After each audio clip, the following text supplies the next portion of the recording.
Welcome to block 7 of Netty Made in 2025 sampler quilt.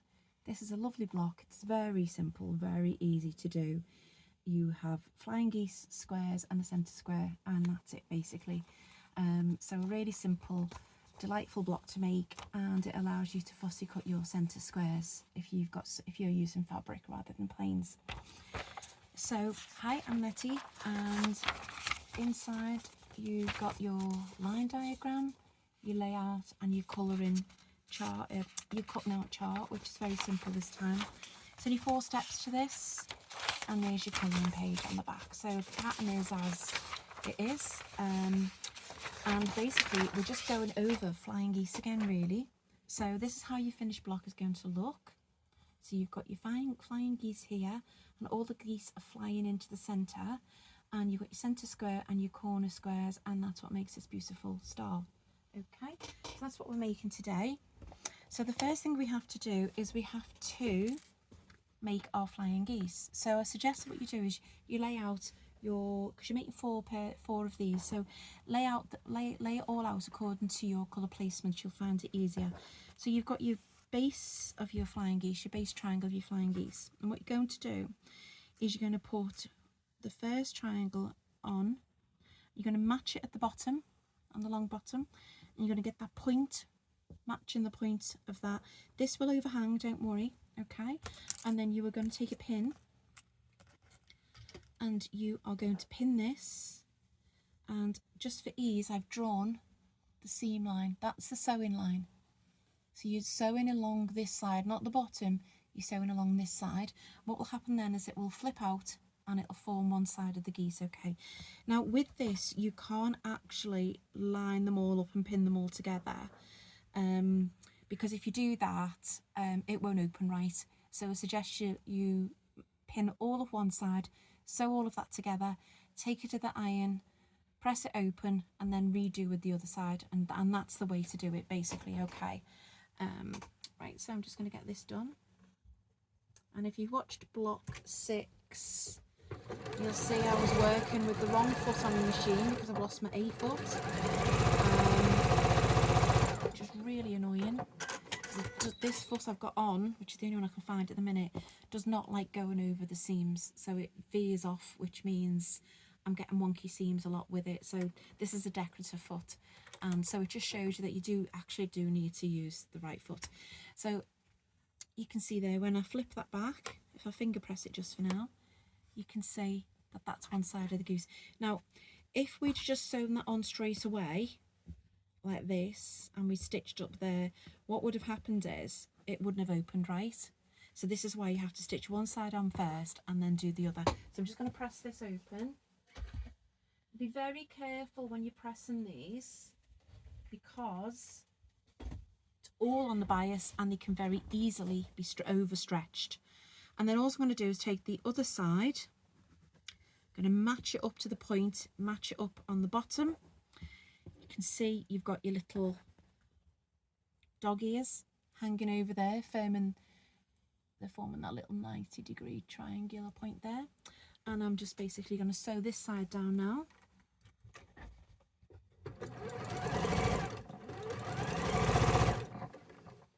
So you're going to make 4 of these,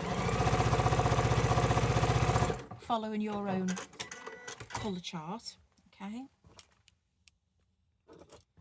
So you can see now that is the completed flying geese, okay? So once you've made 4 of these, you just need to trim these up to 3.5 inches, okay? 3.5 inches wide by 6.5 inches long. And a good idea is when you're trimming it up, trimming the edges up, match one of the diagonal seam lines to the 45-degree line on your ruler. Just trim that up, okay? That'll give you one nice straight line to that side, and then do the same on that side. So I'm just matching that up with the 3.5 inch mark, which is there. Okay, that doesn't need trimming. And then basically I am going to match up the ruler, and I'm going to find 3 1/4, which matches up there because it's 6 1/2. So I'm just going to cut that off a little bit there, and then just make sure that that is 6 1/2, not 6. Yeah, it's fine. Just the dog ears, just really the dog ears to trim off there. Okay, so once you've made 4 of those, okay, you'll lay them out. And I've already gone ahead and sewn some on, so I would suggest that you start to lay them out with your centre block in the middle, okay, before you start sewing anything together. The next thing you need to do is you are going to take your centre block, and you're going to take 2 side pieces according to your pattern, and you're going to sew them on together. So basically it's a simple matter of, you don't need to fold in half or anything, because it should be 6 1/2 inches, so it should just fit perfectly on top. Okay, so lay it on top, right sides together, stitch along this short edge here, flip it back, and what you'll end up with is something that looks like that. Okay, the next thing you need to do with the other 2 flying geese that you've got is you need to take 2 of your corner squares and you need to sew them either side. So that is just a simple matter of placing them on and sewing along that edge. So again, you can lay these up, pin these on both and take them to machine. Okay, and then you notice I haven't talked about which way to press your seams yet. All right, and that's because we have got a bit of nesting to do. So that is my top, and you're going to repeat with the other flying geese to make the bottom of your block. Okay, so I'm going to just take that and iron that. Honestly, this is such a simple block to come together. Right, so what I'm doing with the top and the bottom blocks is I'm ironing the seams out. Okay, so they are going to be out, top and bottom out, and the center ones are going to go in. Okay,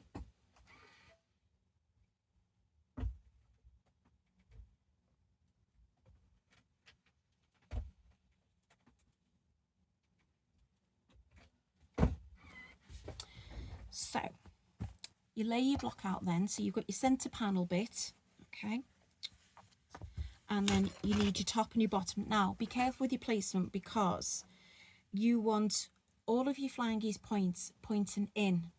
Don't get confused and do it like that, because then it's going to be the wrong way round and you're going to get really annoyed when you end up with a block that looks like that. Unless of course you want one that looks like that. It's a bit weird, but hey ho. So just make sure you get your placements right, flip them over, and then it's simply a matter of nesting those 4 seams, which will come together really easily because you've ironed your top and your bottom, your top row and your bottom row out, and your inner row, your center row in. So they nest together really simply.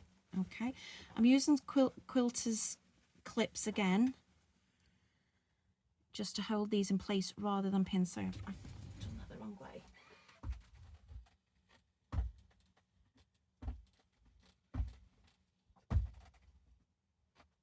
Now the reason why I said iron it that way is because it's less, it wants to go that way on the top and the bottom because you've got bulk going onto a single layer, and in the middle you've got bulk going onto a single layer, so it wants to go that way. So don't press it that way, because then you're pressing a single layer over bulk and you're going to end up with a bulky seam showing through your point there. So it wants to go that way, so that's the reason for nesting your seams that way. Okay, there's method in the madness. Right, so if you just want to make a note on your pattern, your top and bottom layers are going to have the seams out and the inner layer is going to have the seams in. It'll want to go like that anyway. So what I'm doing there is I am just putting the quilted clips on because I want to make sure that when I flip it back, my points meet. Okay, and they do. So obviously now you're going to take this to the sewing machine and you're going to stitch this up. I'm going to have to be careful going over those seams because this foot is being very difficult today. And if I can't find my A foot, I am going to have to order a new one today. So I'm just going to have to lift that up a bit there. Okay. So this is the difficult bit there because it's not okay.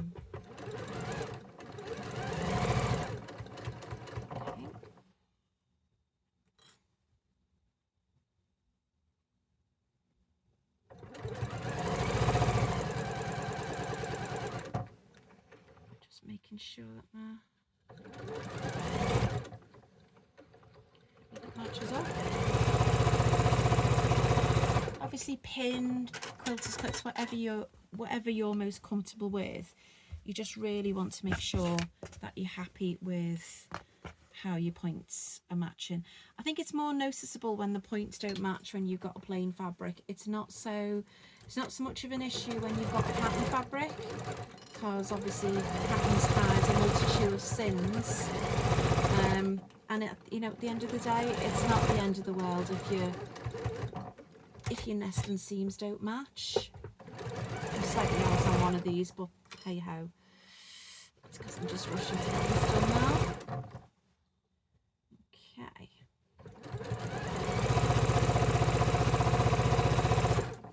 Okay.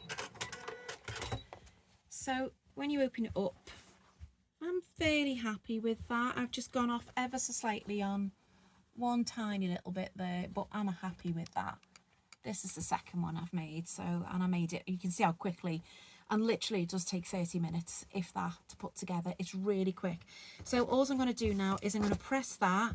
Now, I would press it so that the seams, they all want to go that way, so just don't bother opening the seams, just press the seams the way they want to go on this one, and it should be fine. So yeah, I'm really happy with that. There's the one I made when I was doing it properly and not rushing. All my points, I've got all my points, you can see here.